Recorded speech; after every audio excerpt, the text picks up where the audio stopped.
మిత్రులారా, అందరికీ నమస్కారం. నా పేరు టంకర ప్రఫుల్ల చంద్ర. నేను ప్రాథమిక పాఠశాల చారకొండలో ఎస్జిటిగా విధులు నిర్వహిస్తున్నాను. నా యొక్క బోధనా అనుభవం 18 సంవత్సరాలు. మా పాఠశాల 1950 సంవత్సరంలో స్థాపించబడింది.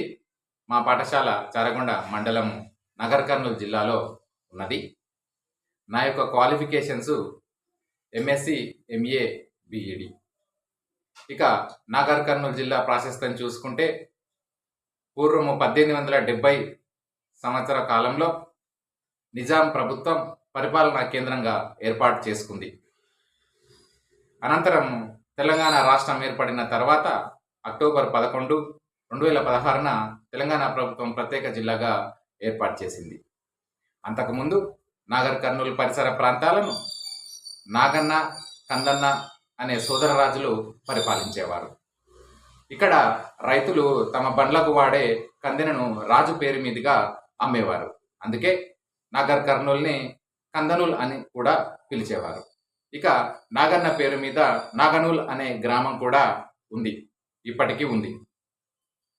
క్రమంగా అది చిన్న నాగర్ కర్నూలుగా మారింది. ఇలా కంద, నూలు అనే ఇద్దరు రాజుల పేరు మీదుగా నాగర్ కర్నూల్ అనే పేరు వచ్చింది. ఇంకా ఈ నాగర్ కర్నూల్ నల్లమల అటవీ ప్రాంతం ఎక్కువగా ఉన్నది.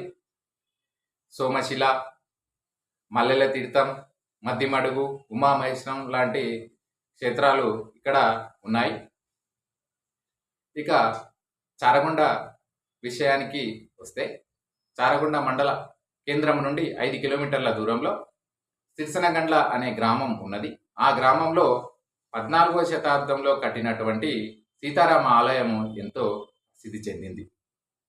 ఇక మా పాఠశాల విషయానికి వస్తే, నేను మా పాఠశాలలో క్రమం తప్పకుండా సమయపాలన పాటించడం జరుగుతుంది. ఇది విద్యార్థులకు కూడా అలవడింది. తద్వారా వారి హాజరు శాతం కూడా పెరిగింది.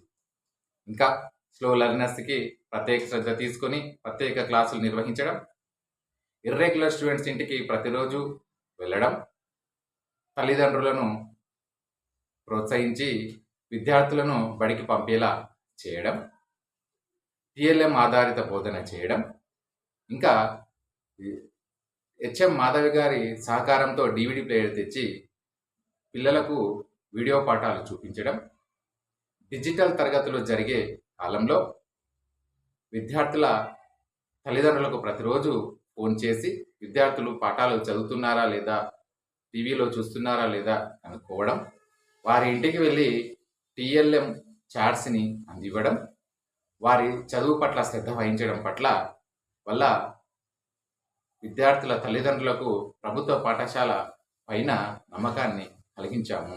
తద్వారా పాఠశాల అడ్మిషన్స్ పెరగడానికి కూడా దోహదం చేసింది.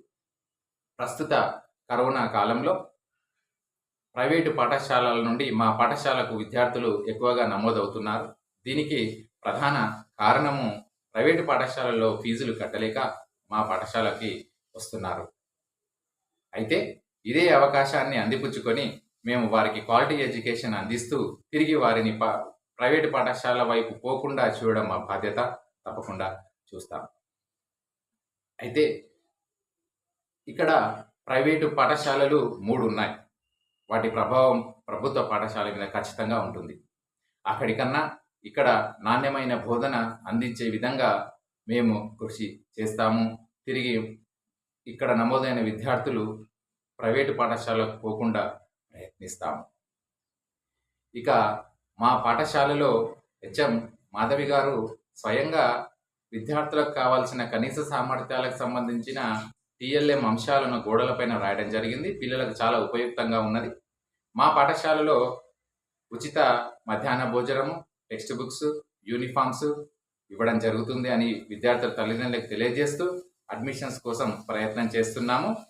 అలాగే మా పాఠశాలలో టాయిలెట్స్ నిర్వహణ కానీ, నీటి వసతిని సర్పంచ్ గారి సహకారంతో ఏర్పాటు చేసుకున్నాము. ప్రతి ఒక్క విద్యార్థికి క్వాలిటీ ఎడ్యుకేషన్ అందించడంతో పాటు కో కరిక్యులర్ యాక్టివిటీస్ కూడా నిర్వహిస్తాము. మా పాఠశాల విద్యార్థుల పట్ల ఇంటి దగ్గర తల్లిదండ్రులు ఎలా కేరింగ్ తీసుకుంటారో మేము కూడా అలాగే కేరింగ్ తీసుకుంటూ తల్లిదండ్రుల్లో విద్యార్థుల పట్ల ఉన్న ప్రేమని మేము కూడా ఇక్కడ అందిస్తున్నాము. కరోనా నిబంధనలను పాటిస్తూ విద్యాబోధన చేస్తున్నాము. ప్రస్తుతము మా విద్యార్థుల సంఖ్య 38 నుండి 61కి చేరుకుంది. దీనికి హెడ్ మాస్టర్ గారి సహకారము, సిఆర్పి మరియు తల్లిదండ్రుల ప్రోత్సాహము ఎంతగానో ఉంది. అయితే మా పాఠశాలలో అందరూ పేద విద్యార్థులే ఉన్నారు కాబట్టి వారికి నాణ్యమైన విద్యను అందిస్తూ వారి భవిష్యత్తుకు బంగారు బాటలు వేస్తామని తెలియజేస్తున్నాము. అయితే ప్రతి పాఠశాలలో అలాగే మా పాఠశాలలో కూడా ఒక తరగతికి ఒక గది, ఒక తరగతికి ఒక టీచర్ ఉన్నట్లయితే ఇంకా మంచి విద్యా ప్రమాణాలు పిల్లలకు అందించే అవకాశం ఉంటుంది. అలాగే పిల్లలకు కంప్యూటర్ విద్య, ఒక సైన్స్ ల్యాబ్ని కూడా ఏర్పాటు చేస్తే పిల్లల్లో ప్రైమరీ లెవెల్ నుంచే శాస్త్రీయ దృక్పథం అలవడుతుంది. ఈ దిశగా ప్రభుత్వము ప్రయత్నం చేస్తే ఇంకా బాగుంటుందని తెలియజేస్తున్నాము. మా పాఠశాల విద్యార్థులకు బంగారు భవితను వేయడానికి ట్రాన్స్ఫార్మింగ్ గవర్నమెంట్ స్కూల్స్ అనే నినాదంతో ముందుకు వచ్చి ఈ కార్యక్రమాన్ని నిర్వహిస్తున్నటువంటి హెచ్డిఎఫ్సి బ్యాంక్ వారికి, అలాగే అరబిందో సొసైటీ వారికి మా ప్రత్యేక ధన్యవాదములు.